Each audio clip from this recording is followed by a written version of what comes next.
My stepson was alone with me at the cabin. You won't believe what I let him get away with. True story.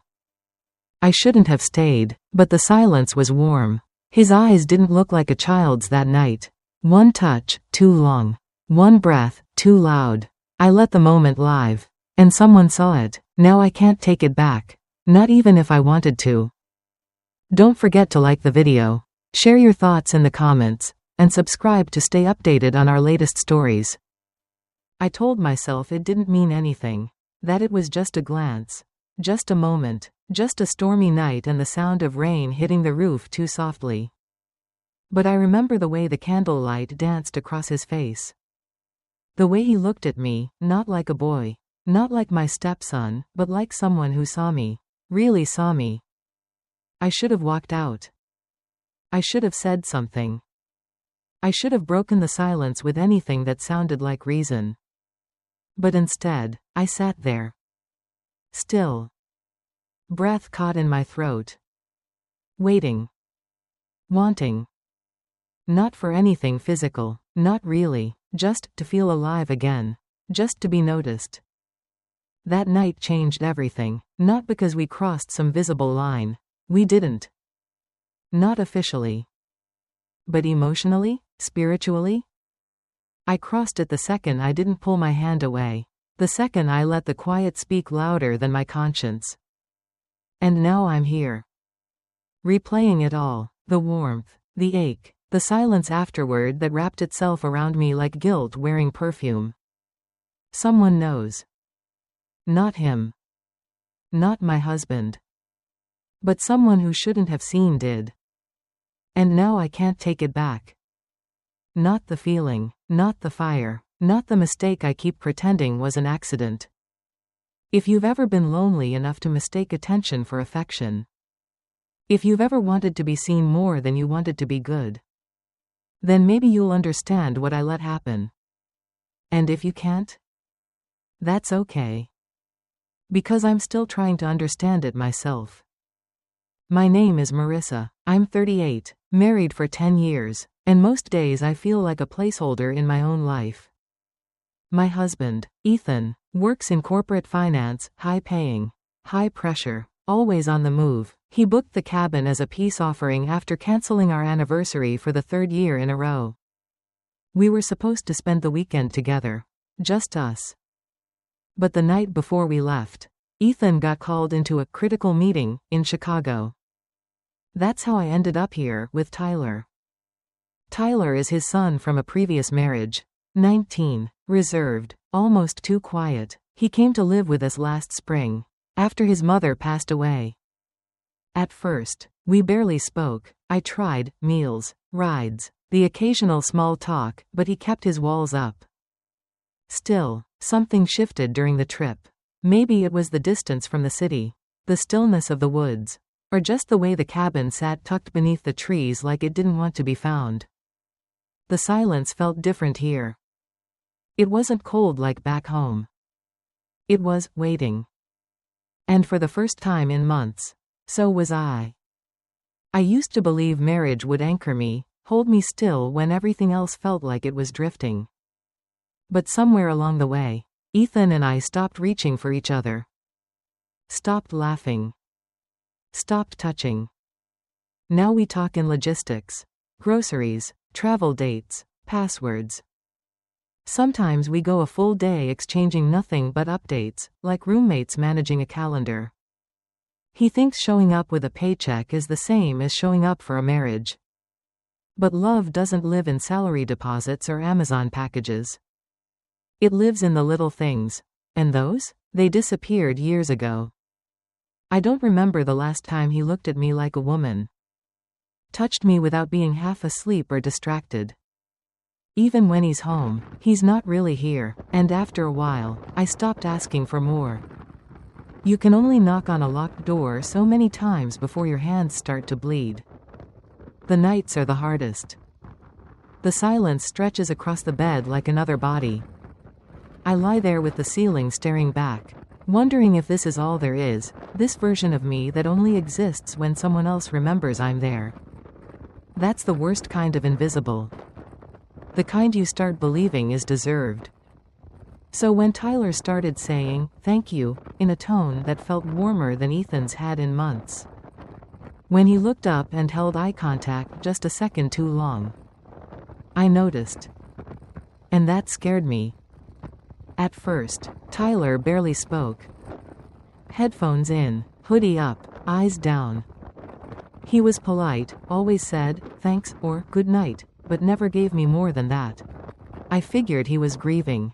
Same as I was, just in a different way. But at the cabin, something shifted. Maybe it was the quiet. Maybe it was the way the trees wrapped around the place like they were holding something in. Or maybe it was just the fact that, for once, there was nowhere to escape, no rooms full of silence to hide in separately. Just him, and me. The first moment I noticed? It was so small. He offered to help me carry firewood inside. We stood at the edge of the cabin, hands full of logs, breath fogging in the cold air. And he looked at me.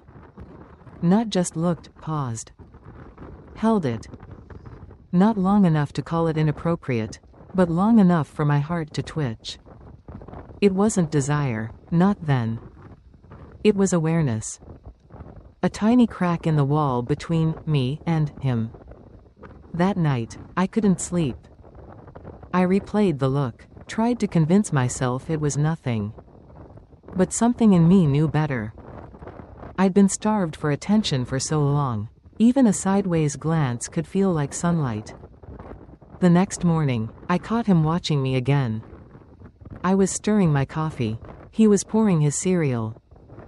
He didn't look away. He didn't smile, didn't speak, just saw me. And for one breathless second, I let him. The storm rolled in slowly. Clouds thickened, rain tapped against the windows like a secret trying to get in. Then, darkness. The power snapped off without warning. No hum of the fridge, no glow from the overhead lights. Just the sound of my own breath and Tyler's footsteps coming down the hall. He found the candles before I did. Lit 3 of them and set them on the coffee table. I stood there, wrapped in a blanket, still a little damp from the quick shower I'd taken. Hair down, no makeup, just me. He looked up when I walked in. Didn't say a word, just nodded at the couch like it was the most natural thing in the world. So I sat. Not too close, not far. The room felt warmer than it should have, like the fire hadn't even been lit. But something was already burning. He leaned back, arms resting along the top of the couch. I could feel the weight of his silence pressing against mine. Heavy. Familiar. We didn't speak for a long time. Just the crackle of candlelight between us. Then he said it, quiet, almost like it slipped out. I hate when it's this quiet. I nodded, me too. He looked at me again, and this time, I didn't look away. I don't know what passed between us in that moment. But it felt like something opened. Not lust. Not love. Just recognition. The aching kind. The kind that tells you someone else understands the emptiness you've been hiding for years. And for the first time in forever, I didn't feel invisible. I didn't sleep that night. I lay in bed, staring at the wooden beams above me, listening to the storm breathe outside like it knew what I was thinking. My body was still, but inside, I was screaming. What was that look? Why didn't I stop it? Why didn't I move away when his knee brushed mine on the couch? Why didn't I remind him, and myself, who I was supposed to be? I'm his stepmother. I'm married. I'm supposed to know better. And yet, I hadn't pulled away. Worse, I noticed the warmth, the nearness, the way his presence filled the space Ethan had left vacant for years. I told myself I was just tired, just touched starved, that anyone in my position would have felt something. But that's the lie we tell ourselves to survive the shame. The truth? Something in me had cracked. And what poured out wasn't lust. It was loneliness. It was that deep, aching hunger to be seen, not as someone's wife, not as someone's role, but as a woman who still existed. I hadn't planned anything. I didn't want this. But now, everything felt too close. His footsteps in the hallway. The low sound of his voice when he said, "Thanks, Marissa."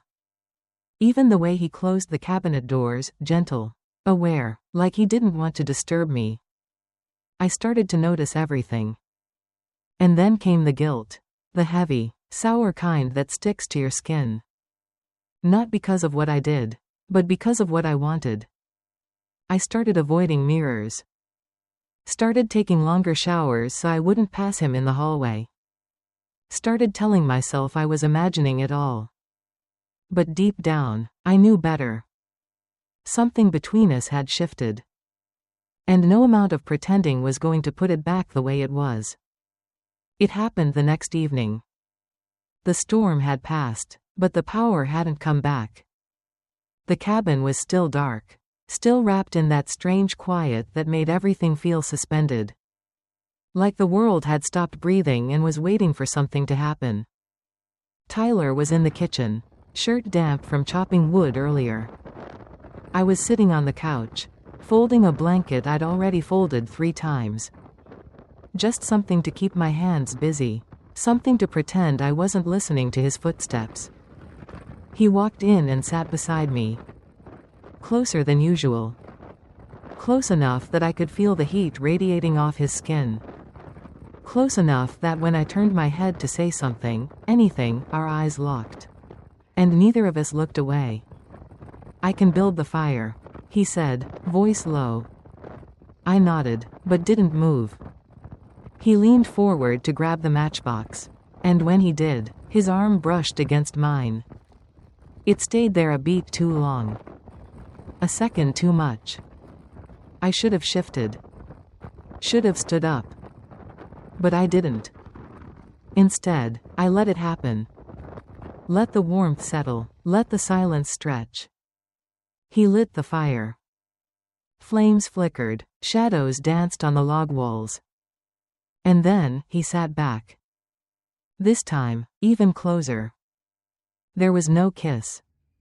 No confession. Just the weight of his thigh against mine. The slow inhale of breath that wasn't mine but matched my rhythm. And then, his hand. It rested gently on the couch cushion between us. Open, still, waiting. I didn't reach for it. But I didn't move away either. That was the moment. The one I replay the most. Not because of what happened. But because of what almost did. And once you get that close to crossing a line, you can't ever pretend you're on the safe side of it again. The next morning felt off. Tyler didn't come down for breakfast. I poured coffee, scrambled eggs, even sliced fruit like it would make a difference. But his door stayed closed. Maybe he felt it too, that closeness from the night before. Maybe he regretted it. Or maybe he just didn't know what to say. I didn't either. So I sat in silence, sipping coffee gone cold, staring out the cabin window into the trees. And that's when I saw Evan. My son. He wasn't supposed to be there. He had planned to stay with his friend's family for the long weekend. 2 towns over, but there he was, standing outside the cabin, halfway up the porch steps. Backpack slung over one shoulder, rain-damp hoodie clinging to his arms. And the look on his face. He hadn't knocked yet. Hadn't spoken. But his eyes locked with mine through the window, and I knew. He'd seen it. Maybe not everything. But enough. The candlelight the night before. The 2 long glances. The way Tyler had leaned in. The stillness that should have never existed between a mother and her stepson. Evan didn't say a word. He just stood there, frozen, like he wasn't sure if he should come in or run. And me? I couldn't move either. The door between us felt heavier than any door I'd ever stood behind. Not wood. Not glass. But guilt, shame, fear. I opened it slowly. "Evan," I started, but my voice cracked before I could finish. He didn't respond, just pushed past me, dropped his bag by the wall, and walked straight to the spare room. No eye contact, no words, just distance. The kind that isn't measured in steps, but in trust lost. And that was the moment I realized. It wasn't about what Tyler and I hadn't done. It was about what I'd let almost happen. What I hadn't stopped. What I hadn't confessed. And now Evan knew. Even if no one else ever would. He knew. The air in the cabin changed after that. Not suddenly, not violently. But in the quiet, creeping way that fog rolls in over water, soft, slow, impossible to ignore. Tyler stayed in his room. Evan avoided mine. And I wandered the narrow hallways like a ghost, half there, half trying to disappear. We didn't speak about it. No one named what happened. No one asked. But the weight of what wasn't said was louder than anything we could have voiced. Evan's eyes wouldn't meet mine. Every time we crossed paths, on the porch, in the kitchen, near the fireplace, he would step aside like I was something fragile. Or worse, something dirty. Tyler, too, became more distant. Not cold, not cruel, just blank. He'd say, "Good morning," but not with the same softness. He'd help with chores, but never linger in a room with me again. And Ethan? He arrived the next day like nothing had changed. Set his suitcase down, kissed my cheek, asked about the weather. I smiled, I lied, I moved through the motions like muscle memory. But I felt hollow. That night at dinner, we sat around the table like strangers. 3 people pretending we hadn't been rearranged by something they didn't know how to name. The clink of forks, the scrape of chairs. That was the only sound left between us. And me? I folded napkins that didn't need folding. Washed dishes that were already clean. Lit candles for ambiance that only highlighted how far we'd all drifted. I didn't sleep much. Kept replaying Evan's face at the window. His silence. That look, disappointment, confusion, maybe even betrayal. And worse? I couldn't blame him. Because I knew what I let happen. What I didn't stop. What I felt and pretended not to feel. No one yelled. No doors slammed. But something between us cracked, quietly, permanently. And I started to wonder if silence could leave bruises. Because if it could, I was covered in them. I've rewritten this story in my head 1,000 ways. In some, I walk away before anything happens. In others, I confess everything, burn the truth down and watch what's left. But none of them feel real. Because the truth is, I didn't stop it. And worse, I didn't want to.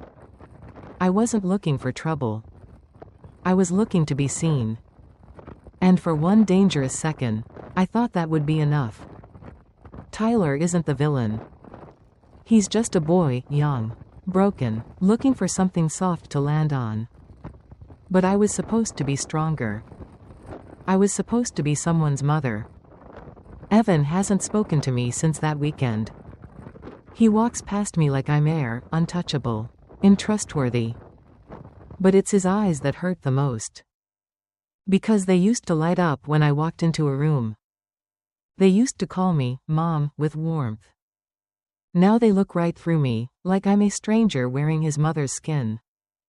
And honestly? Maybe I am. I replay that moment at the cabin again and again. Not the touch. Not the glance. But the look on Evan's face when he realized who I'd become. That look lives in me now. It's in every quiet dinner. Every unanswered text. Every time he leaves the house and doesn't say goodbye. That's the real consequence. Not the moment itself. But what it cost me. And I don't know how to get it back. I don't even know if I deserve to. I'm still married. Still pretending. Still carrying a silence that screams louder than any confession ever could. So if you've ever been so lonely you stopped recognizing your own reflection. If you've ever made a choice you can't explain. Tell me. Do you think I'm a monster? Or just human? Because I've stopped trying to forgive myself. I just want to know if someone else still could.